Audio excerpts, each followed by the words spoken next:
Hey everyone, and welcome back. Today, we're diving into a classic fairy tale that you might think you know, but stick around for the original, darker version. It's the story of Rapunzel, a tale of love, sacrifice, and some seriously long hair. It all begins with a husband and wife living next to a mysterious, walled garden. This wasn't just any garden, it belonged to a powerful and feared witch named Dame Gothel. The wife, who was pregnant, developed an intense, overwhelming craving for a special type of lettuce growing in the witch's garden. She called it Rapunzel lettuce. The craving was so strong that she felt she would waste away and die if she couldn't have it. Her husband, seeing her despair and loving her dearly, knew he had to do something. So, under the cover of darkness, he bravely climbed over the wall and snuck into the witch's garden. He quickly grabbed a handful of the Rapunzel lettuce and rushed back to his wife. She ate it greedily, and it was so delicious that the very next day, her craving returned. But this time it was 3 times stronger. She begged her husband to go back for more. He was hesitant, knowing the great danger, but he couldn't bear to see her suffer. He snuck into the garden again, but this time his luck ran out. As he was gathering the lettuce, Dame Gothel appeared before him, her eyes blazing with fury. She accused him of being a thief. Terrified, the husband fell to his knees and explained his wife's desperate craving, begging for mercy. The witch's anger softened slightly, and she made him an offer. She said, "You can take as much Rapunzel lettuce as you want, but on one condition. You must give me the child your wife will soon bring into the world." Frozen with fear and desperate to save his own life, the man agreed. As soon as the baby girl was born, the witch appeared. She named the child Rapunzel, after the very plant her mother had craved, and then vanished with her. Gothel raised the girl, and as Rapunzel grew into the most beautiful child under the sun. The witch became possessive. When Rapunzel turned 12, Gothel locked her away in a tall, isolated tower deep in the forest.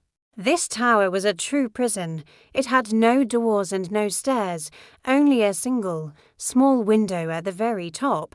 Rapunzel's most striking feature was her magnificent, long hair, as fine as spun gold. It grew and grew, becoming incredibly long and strong.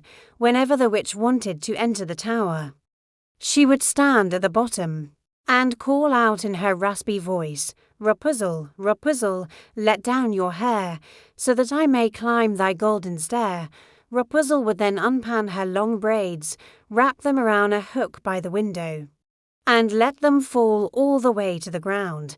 The witch would then climb up the thick tresses of hair to get into the tower. Years passed like this. One day, a prince was riding through the forest when he heard a voice so enchanting and beautiful that he was completely captivated. He followed the sound and found the mysterious tower, but he couldn't find any way to get in. The singing had touched his heart so deeply that he returned to the forest every day, hoping to hear it again. One afternoon, while hiding behind a tree, he saw the witch approach the tower and heard her call out, "Rapunzel, Rapunzel, let down your hair." He watched in amazement as a cascade of golden hair fell from the window and the witch climbed up. The prince now knew the secret. The next evening, at dusk, he went to the tower and imitated the witch's call. Sure enough, the golden hair tumbled down, and he climbed up. At first, Rapunzel was frightened to see a man, as she had never seen one before. But the prince spoke to her gently, telling her how her singing had stolen his heart. His kindness calmed her fears, and as he asked if she would take him for her husband, she looked into his kind eyes and agreed. They fell deeply in love. He visited her every evening, and together they hatched a plan for her escape. The prince would bring a skein of silk each time he came, and Rapunzel would weave it into a ladder. Their secret meetings continued, but one day Rapunzel made a fateful mistake. Without thinking, she said to Gothel, "Tell me, Dame Gothel, how is it that you are so much heavier to pull up than the young prince?" "He is with me in a moment." The witch flew into a rage. "You wicked child," she shrieked. "I thought I had separated you from all the world, and yet you have deceived me." In her fury, she grabbed a pair of scissors and snip, snip, she cut off Rapunzel's beautiful golden braids. Then she mercilessly cast Rapunzel out into a desolate, lonely desert to fend for herself.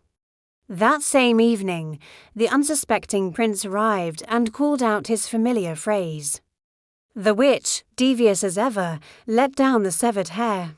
The prince climbed up, only to find not his beloved Rapunzel, but the furious witch. "You came for your songbird, but the cat has got her, and she will sing no more," she cackled.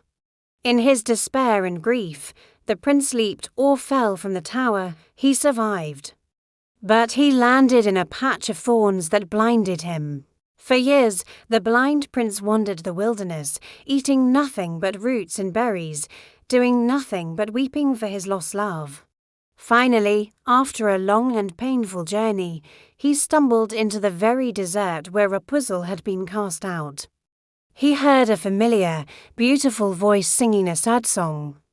He followed the sound, and as he drew closer, Rapunzel recognized him. They ran to each other and embraced.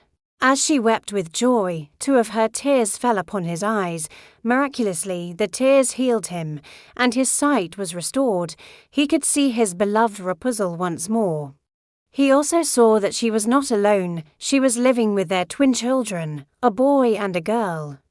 Born in the desert, the prince took Rapunzel and their children back to his kingdom, where they were welcomed with great joy, and there they lived happily ever after.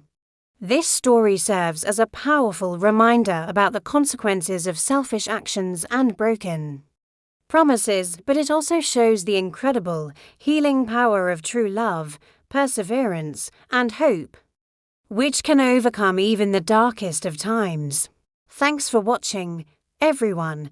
If you enjoyed this classic fairy tale, don't forget to hit that like button and subscribe for more stories. See you next time.